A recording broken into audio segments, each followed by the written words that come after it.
Game 1 Origin teams are out. I'm going to be going through both of those teams today and the massive fallout that it has on our fantasy teams, along with what we're going to go through is those last two games, guys. So you get the Sunday wrap along with my Origin reaction. And there's a few little interesting tidbits that are in here. There's a few different interesting guys that have been left out and those that are actually made the squad. So thankfully for me, it's worked out great for my team, but I know there's a lot of fallout and a lot of issues for a lot of your sides heading into round 13 and the bye period. So we will discuss if any of them are sells or potential holds. And there's a lot of guys now that are in this Origin team that are going to cause issues with your side. So let's go through the Queensland team to start with. I was just listening to Billy Slater at his press conference talk about the squad and where they're at and some of his selections. And he was a little bit cagey, I'd say, regarding the Ponga and Walsh selection. And I completely agree with the selection overall, just because he hasn't played a lot of games, obviously. And that sounded like that was one of the bigger things for him. My thing about it is I think that with Ponga having obviously not played many games is a big thing, but the HIA issues in game for someone that is more susceptible to a HIA now, given he's had many more than a lot of these other players, Walsh has played pretty well every minute of every game, I'm pretty sure. I don't think he's gone off for HIA yet. So I think that's actually a worry for the side. Considering they're playing Ben Hunt and Harry Grant, that leaves the rest of the bench full of forwards. And thankfully for this team, they've named their 1 to 17. They've got Dearden and Welch in 18 and 19 for those that have them or just wanted to know how this lines up without the numbers there. But without having a fullback or a center kind of cover on their bench, the last thing they want is Ponga to go down with, even if it's just a normal HIA, that 15 minutes just changes things dramatically. So I think that was a big part of it. Ponga's done what he has done in previous years. He seemed to have gone away from that a little bit with Dane Gagai not making the squad either. So Holmes and also Tabuai Fidow, for anyone who owns him, it's a bit of a tough one as well. But those he's decided to go with those two. And he hasn't, just gone for the guys that have done really well in the Origin arena. He's moved away from Gagai. And I think there's a little bit of an issue with the defensive side, which he would have been very worried about with Holmes getting touched up the other day as well. So I think that's the interesting one with Walsh and also with Ponga there. So Walsh makes his team, which means he is out for those that own him, and about the 50% of squads in the top 5,000 that do own him in fantasy. So very frustrating for that. And what would you do with him? He's someone that, they have obviously not the worst schedule for Origin, given they missed 13 and 16, and he was going to miss 16 anyway with their bye. So if you want him to stay in your side, I completely understand that. Hopefully he'll be able to back up come round 14, considering he's a young fella. Unless he picks up some type of niggle, I'd say he would back up, likely. Obviously their team's going really well, so there's a chance that they could rest him, given it's his first Origin game, depending how he backs up. But as a young fella, I know he'll want to get back out there for Broncos in their match just that few days later, which is always that a little bit of an issue. They've gone for Talangi as well, instead of, Gags, or instead of, I could say Corey Oates, Xavier Coates, very close there. Which obviously hurts my Cowboys. Not that that matters because they're crap anyway. But really, Tom Flegler's the other massive one, and that's going to cause some issues for fantasy as well. So Tommy, we spoke about him as a potential buy in the last few weeks, and then he's just made his way into the starting side. I still think he would have made this squad if Felice Kafusi was still there. Maybe he was the one to go, and maybe, Flegler's just the one that they want to have on there for 20, 25 minutes at the start, go nuts, and then get him off, because, you've got Tino is going to be there. You'd say Cotter would be ahead of Flegler, and then Arrow potentially as well. So maybe, with Felice being out and, Gilbert going to the edge, that's the reason for Flegler coming in. But very, very frustrating for anyone that's picked him up in the last few weeks, because he's been doing a good job making some cash. And he's one of those guys, he's a mid-range guy. He's made a little bit of his cash already. Probably has a little bit more to make, but he's not... you wanted him for round 13 and those massive minutes that he was going to need to play with Harsane Carrigan out. So something is going to pop up, actually, for this Broncos team, and it's going to be a lot of, Corey Jensen, Palacia, and all these types of guys, which really is not, not so helpful for your squads. And, I wouldn't be looking to select any of those guys. Tapa'u is going to be there as well. That doesn't really change too much. But if you're a Flegler owner at this point, as I said, with a mid-ranger, do you want to hold someone like that? Or is it, the only Origin guys you really want to hold, I think, are the ones that are pretty much a keeper in their position. So Walshy is pretty close to that in his position there. Obviously, wing fullback, you've got Payne Haas, is a good option as well to potentially hold, just because he's going to miss likely that 3 games, and he's one of those guys that he'll play 45 to 50 minutes and still score really well anyway when he gets back into his side, the Broncos. So that's that there. We see Lindsay Collins in there, which we expected. Gilbert, as we said. Fafita is the big one, and it sounds like he might have made the bench if Felice was there.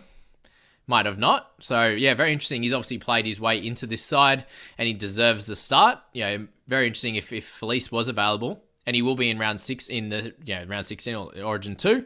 What they do with Fafita and how he goes in this one. If he doesn't perform that well, then Felice probably come back in, and Fafita might not make the round, the game number 2. Or, game number 3 is when we really don't want him to make it, so you can slot him in our sides there. And for those that are going to be holding him longer term. For those that do own Ruben Cotter and thought he wasn't going to make it, he is there, which is very frustrating as well. And then anyone with Jairo, I know there are a few of those guys.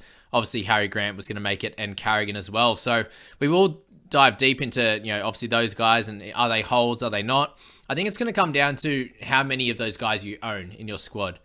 Do you have 4 Origin guys? And if you do, you probably have to get rid of 1 or 2. If you're sitting there with 2 of them, maybe it's a Payne Haas or a Carrigan along with Cleary. Do you hold both of them? That could be a good question for you to ask yourself as to what you're going to do there. So that's the Maroon side. The Maroon side, it's obviously a good one. I think they're going to do pretty well this year. The first game is in Adelaide, then they go to Brisbane, I believe, and then New South Wales to finish off. So yeah, that's the Maroons team. And the Blues. So we kind of heard a fair bit about the squad over the last sort of 24 hours, especially last night. There's a few things coming out, and Damien Cook misses the squad. So that's the interesting one there. This is in alphabetical order, guys. Unfortunately, frustratingly enough, 91 to 17, but looks like Campbell Graham will be the 18th man, which, we thought that he would likely make the squad, but with Addo-Carr coming back, and he comes straight into contention and straight back into this squad, which is very, very good for him. And I like it for the Blues. Obviously, Graham, very hard done by to miss out, but I'm sure there'll be an injury and he'll be the next man up, whether it's on the wing or in the centres, which is completely fair. So, yeah, in terms of positional wise in the outside backs, it doesn't change really at all. Turbo obviously makes it, which if you're holding him, there's not many, but a massive score on the weekend. Is he worth holding now just because he's so cheap? Considering they missed 13 and 14, I find it very hard to hold him still. But yeah, that's that. For those that have Tavita Pango Jr., I can't believe he's made it. I just don't see him as being a great fit. But with Jake Trbojevic coming out, he's the man to come into this squad, and I'd pick so many other guys above him.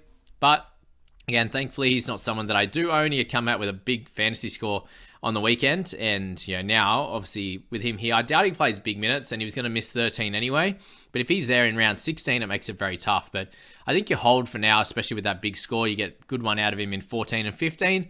And then if he makes Origin again, he misses 16 and 17. So move on from him at that time. Liam Martin makes a squad. We have Hines in the 14 jersey. So with Nico there, I see that not being any type of issue. I doubt he plays big minutes. It might be 20 to 30, wherever they decide to pop him in the team. They're just going the sole hooker with Api Coruscant. So that's the kind of issue with him. Is just he hasn't been playing a lot of games with 80 minutes under his belt. So yeah, it's interesting how that's going to play out, because his Hines is going to cover a lot of that back 7, but they have a lot of guys that can do that. You've got Latrell Mitchell, you've got Trbojevic who can go straight back to the fullback position. They could also play on the wing. A lot of those guys can chop and change. If there's any issues during the game with head knocks and stuff, that Campbell Graham could come in as the 18th man. But the 9 position is going to be their issue. If Coruscant can't get through the 80, or if he gets tied through the middle, how are they going to play that one? Is Jerome Luai going to come out into playing a little bit of 9 as a bit of a roaming 9 role? He can kind of run a bit out of there, just gives good service. Given he's a halfback, he should be able to, a 6, he should be able to give some decent service out of dummy half. I just think it's a bit of a makeshift position, when Cook's been the guy that could play the 80 minutes long term and still does each and every week, whereas Appy doesn't. So that's something they need to look at for sure in that one there. Hudson Young makes the squad as well, so he's another one of those players that if you have picked him up over the last bunch of weeks, he's thankfully scored really well. Not as well last night, but overall he's been a good scorer, and unfortunately he misses out of he's not going to be playing in round 13. Tyson Frizzell's another big one that, he probably becomes a sell now, which he was a great Origin cover guy. Unfortunately for you guys, he has been scoring really well, but he's been out in round 10. He then's going to be out in round 13 and round 14 there. So, yeah, not great there. Cleary, Hines, I think both of them can be held now. Maybe you sell, Hines will be there in game 2 most likely, so that would mean he misses 16 and 17. Likely a sell then, and you could bring him back a little bit later. So if he plays low minutes off the bench, he'll back up for the Sharks for sure. Cleary is going to be, we're unsure how he'll go, if he will back up or not. And that round 14 is going to be very, very interesting with guys trying to back up from Origin and be ready for your sides in that one. But overall, I'm fairly happy with the sides, apart from Tavita. Not too excited about that selection, but obviously it could pay off. But it also could go bad if he throws one of those terrible offloads and we absolutely yell at the TV screen, or if you're going to this game. Let me know in the comments if you are going to this game. But overall, happy that Trbojevic came into form. Teddy played a good game as well. So a bunch of those guys kind of hitting their straps and doing a good job. I see Frizzell likely to start on that edge. Martin hasn't played enough minutes, but I'm glad he's there. He'll come off the bench either in the middle or on that edge. Murray could switch between edge and playing some middle as well, or have a little bit of a rest at some point. But yeah, that's they're the two Origin sides, and a little bit of the fallout there. We obviously got Kalen Ponga, who didn't make it. Unfortunately, has the buy-in 14, but he's very cheap, and he could be someone that you do look at slotting into your side in 13. Someone I will definitely look at with me struggling with wing fullback options, that's for sure. So that's the Origin teams. Now let's go through the last 2 games of the round there, and we had Dave Fifita absolutely kill this one. The Titans losing late to the Dogs, and that was terrible defense for that last try, and I tipped the Titans, so it was very frustrating, but it is what it is. It happens sometimes there. With Fifita there, the 83 just continues to absolutely dominate, averaging 66.5, try assist and the try in this one. 8 tackle breaks, 2 offloads, a turnover, 31 tackles and 130 meters. Just continues to do incredible work. -8 on that one, but still overall a terrific game for him, for Tino, and also Tavita Pangai. So the 3 guys there up over 70. All the big boppers doing great things. And Tino without a try to get, obviously a lovely offload try assist there was great. And, 56 in base before negatives. 5 tackle breaks, 4 offloads was incredible for him. And for someone that hasn't been great really all year fantasy-wise, he's had a couple of decent ones of recent time to get him back to a respectable 53 average there. He's lost 68 on the year before. The lockout is lifted here. Considering it's about 11 o'clock when I'm making this video, it's pretty late for lockout, but hopefully we get it in the next hour or so we can launch into making 4 trades. If anyone's doing it, let me know. Preston, amazing work from him. He had the try saver and the turnover tackle, which hurts for us non-owners and sellers. I know a lot of people sold him again this week. Another 60 or 70 sold him. It was 260 or something in the top 1,000 that sold Hosking. So a lot of these guys, it just made sense. If you need some edges in round 13, then it was very hard to hold both of them. So I can understand at least selling one. But he had 56 in base, which has not been where he's at for the most part. But a terrific year for Presto. And he deserves every point he gets, considering he made me 400k. Did a great job. So thank you.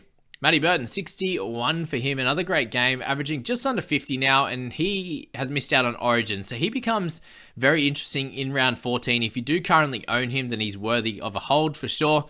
And I wouldn't think of anything else to do with Burton. He's a hold and then potential buy in round 14. If you're looking for a 16 and a 19 half, then Burton's your man. But we do have a lot of halves, obviously, with the Clearys, the Hines, Johnsons, Browns. There's so many guys there that we own. Currently, Mo Fodawaker, 58 for him, so another big score, and he's definitely someone to look at. He missed the Origin selection. They have the bye 13 and 16, so it's a little bit frustrating, but round 14 or round 17, a great time to look at Mo, especially unless there's going to be multiple injuries. They have guys to bring back. Obviously, if Felice, he just serves his 3 games suspension and then comes straight back into Origin. I think that was the thing. If they went to fight that thing with Kafusi, he would also miss Origin 2. So that was something to think about. If he fought it and missed, it would be 4 weeks, 4 games there that he would miss out on. So yeah, Mofo, I think he's going to be safe to not make Origin, basically. Well, we need to talk about Jayden Okunbor. Maxi King first, 49, so a little bit of an okay game for him. He's lost a little bit on his where he was at. But Okunbor is really cheap, so he's going to be up around that 360 odd after this 46. He did have that great try to finish off the game, and he's just had no negatives. So I actually doubt that things changed for him and his role. One thing we do need to note is Hughes came off early with 12 minutes or whatever it was. We had Reed Marnie out for 15 minutes with his head knock. That was a terrific bang bumper bar from Tino on that one. And he only just got a fine, so he's right to play Origin there for sure. Ockenball's an interesting one. He's someone that you could probably follow, but it's going to be hard to select someone like him at this time of the year and that awkward price, from a guy that is just playing off the bench and could get you like a 15 at any point. So, yeah, there's potential for that for sure. Tanner Boyd, I'm seeing a few people looking at potentially selling him, and I do understand it in one way. He has a buy in 13 and 19. The last 2 weeks have been 42 and 43. But before that, he went on an absolute tear, and I can see him going back to something like that. This is another one of those games that weren't great for him. He didn't have a try assist. He didn't have a try. He had no tackle breaks, one offload there, but 2 missed tackles, 2 errors, and a penalty, so neg 10. But he still had 2 forced dropouts. He kicked for 530 meters, so he gets 21 points just in kicking. 27 if you add the goals. That's going to be pretty standard for him. And then tackles, he's been really solid. Sort of 18 to 2 misses, 18 to 1 miss, 20 to 1 or whatever. So he's sitting there close to 40 odd in base already. So I think that's the minimum for him. The hooking position is absolutely terrible. You get his hooker and half dual. I don't see a reason why you would look to sell him, apart from him just making so much cash and him being closer to 700k would be the only way that you could actually do that, I think personally. But yeah, it'd be silly to trade him. If you did hold on to Campbell, you get a 38 out of him. So it's not great. But if we do look at him over the last year, he would have games where he'd get 50, 60, 70. And then you would have a bunch of games where you get 15 to 40. You'd have the lows and highs, which is normal for a fullback. So, yeah, frustrating for him. If you picked him up, you've lost a bit of money, which sucks, but the 38 will cop. Kelly, pretty solid again. Edwards, so with them being a couple of injuries, obviously he didn't start. It was 17 minutes, wasn't it, for Hughes? Yeah, 17. So just Hughes went off with the injury. Edwards came on, 63 minutes. So played out the rest of the game at 13. Look, he might have come on anyway about the 20th or 25th minute and played out the rest of the game, but this is exactly what we expect from Edwards now. He's had 4 games, where he gets like that 30-odd in the 50, 60 minutes, and then he has that one game where he got the try and had a terrific base there with very limited negatives in the missed tackles. So, 34 tackles is normal, 34, 36, somewhere there, the 5 missed tackles. But if you picked him up, obviously picking him up over a Billy Smith or something like that is obviously much, much better result. And that's that there. Morin came in and got 34 as well. So that was interesting. Avrilo, good try. Kiraz, a decent try as well. But we're still worried about his knee. So hopefully that week off will be almost 2 weeks by the time he gets to play again. It's going to be great news for his knee and what he's able to do there. Carl Oluwapu, he had a terrific tackle there on Foreign, which is a good one there. So his defense is great, and that just brings me a lot of solace there. Very, very happy that he can provide that. 28 tackles for 2 misses is so good. That base there is going to be great. Hardly ran the footy, which is very annoying, and actually did kick a bit compared to normal. So yeah, that 31 is just pure base, and that's with 6 in negative. So that's probably going to be fairly normal, the 6 in negatives, I'd say, for a young half. But shows that he is very tough, and he's got the ability to play at this level, or at least defend at this level, which is great news. And then the attack should come. Obviously, a lot of it's going through Burton. So I'd imagine over time, Oluwapu will work into his role, hopefully run the footy a little bit more, because when he does run the footy, he seems to get a tackle break or 2, potentially an offload, and random line break in that first game. So that's that for Oluwapu there, and we'll make a bit of cash, and it'll be closer to 300k after this week, which is awesome with that lower break even, and I still think a lot of people will pick him up in 14. Alamotti there with a 30, so if you had to play him this week, if you did hold on, then awesome, you get a good price rise, and if you want to trade him out completely, go for it. Hayes Perrin with 26, so he had that good try assist there, and 1 tackle break, I think, in the 1 play. So, pretty much most of his stats were in that 1 play to get that try assist to Addo-Carr. And I think he's someone you could sell as well easily if you want, or otherwise you hold him and he's going to play 14, 16, and 19, which is going to be helpful. Obviously, Jojo Fafita, a low one for him. So if you're looking at him, he went back to the wing and didn't do a great job. Reed Marnie's obviously the worry in this game. The tackles were lower, missed tackles were back up. He had, 20 in negatives? 19 in negatives, which is terrible. So, not the game you want coming into a buy because it just clearly makes you want to rage trade sell him. And I would completely agree if you wanted to do that, to be honest with you.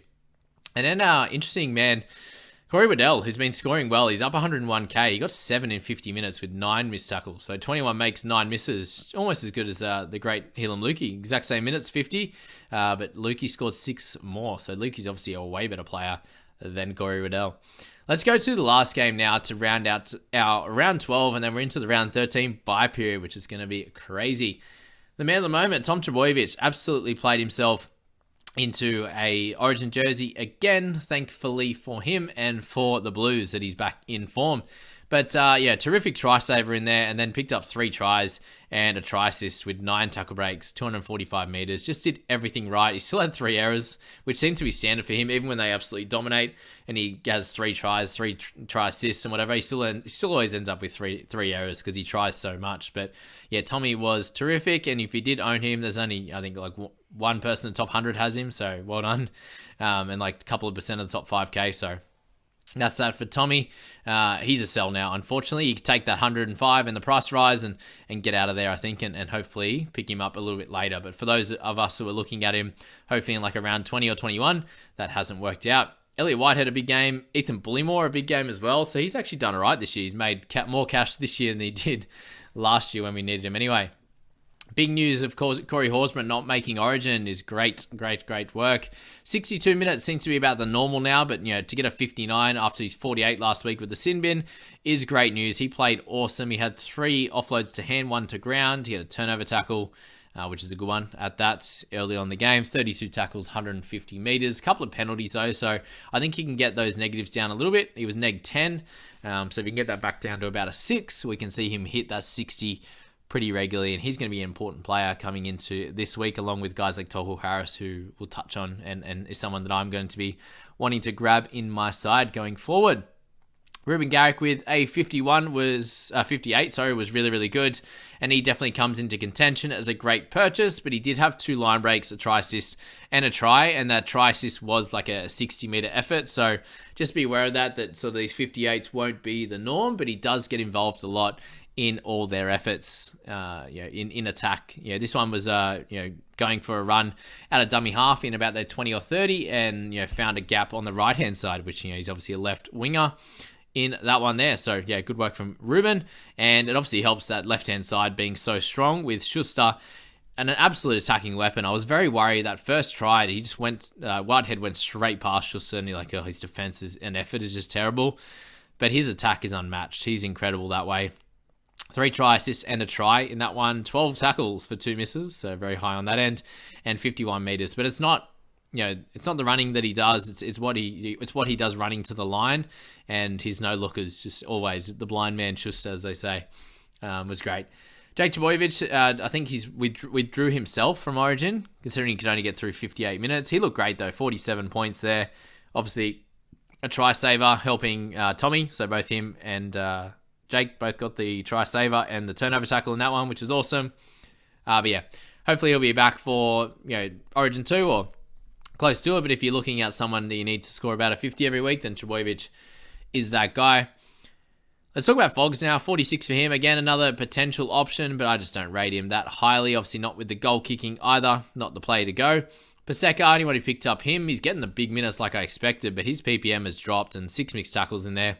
Ran really well for 229 meters. Playing solidly. Got a tackle break, 2 offloads. But yeah, those negatives there with the missed tackles is always going to hurt a player like Paseka there. Tarpany played big minutes. So him and Corey both got 50 minutes straight. And then both came back on the end. And Corey came on just before Tarps there. And got the good minutes. But yeah, not ideal at all. 43 in that time. Did have the 2 missed tackles and the penalty, but really it's just, lower base, 30 tackles, 134 meters. He had 1 offload, 1 tackle break. You just need more from Taps, to be honest with you there. Hudson Young, he ended up making Origin, which is great for him, but 41 in his 70. Obviously, the 7 for the sin bin gets him down, up to a 48, and then plays the extra 10 minutes and would be getting up to 50 easily. And he was pretty low throughout that game. So for him to be, should be able to get somewhere in the 50s. After how he started the game and the sin bin and everything is shows how good he is at scoring in fantasy, averaging well over 50 just before this game. and now just under the 50 mark. DCE, a frustrating one to go with him going into Origin there. 36, unfortunately. And, he did have a 40-20 as well in that one, but 310 kick meters for 10 points there, 34 running meters. A few negatives in there, but just not much for him in this game. 17 tackles, a bit lower than normal. No try assists, no tries. So he's going to be one of those guys you can't hold, given he is out for 13 and 14 as well. So Raiders don't lose too much. They lose Hudson Young, but they've got guys like Corey Harawira-Naera that can come in. And I don't think that changes much for their middle rotation. So Horsburgh, Taps, Papali'i, all going to stay about the same. Minutes-wise, looks like Paps is about a 40 to 45 minute guy now, which means that there are a few more minutes for Emre Gula, for Mariota, who came on and got a try. That was really cool to see, and then dropped the ball a couple of times. Taps, as well as Corey Horsburgh, which is good. Anyone who looked at Kohler, 31, just average guys. And Ola Kawatu had 2 shockers in a row in terms of fantasy. Solid, in gameplay, but he had 5 missed tackles, 2 penalties there, and did miss one, I believe. Missed one, an important one for a try, potentially. Maybe not. But yeah, 30 last week, 29 this week. So I did see a few people actually grab him. Obviously good that he's not playing Origin, but the scoring is terrible, and he's going to lose a big chunk of cash in this one as well. So let's just go straight down to it. Ben Trbojevic, very, very unlucky and unfortunate. For those that did pick him up, it is very sad. And it was like 570 out of the top 1,000 picked him up, 571 or something like that. So yeah, you're not alone, that's for sure, if you did select him in your squad.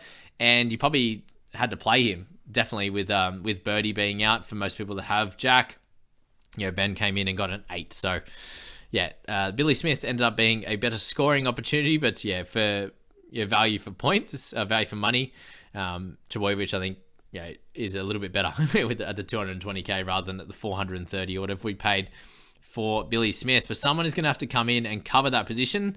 And, Fainu there, he had a pretty solid game. He played 53 minutes and he actually looked pretty good. So potentially he kept our spot. Ben Condon came on and, played well. And I think it was his first touch of the footy. He got a try, which was really cool. First one for Condon, first one for Mariota as well. Both solid ones. Starling with a low score for him. He's getting really cheap, and I still don't think he becomes an option, but he's gone down a lot. Him and Whiten both down 125 before this game, updates come in. So that's that. Kepi had a bit of a one to forget. He had a sin bin. He had 3 missed tackles and an error, which wasn't good. Sebastian Kris, his wing fullback efforts have not been great. I'm not sure what they'll do with Savage if he eventually comes in, but after that loss now, that maybe this is a time to make that change, because he didn't play all that well.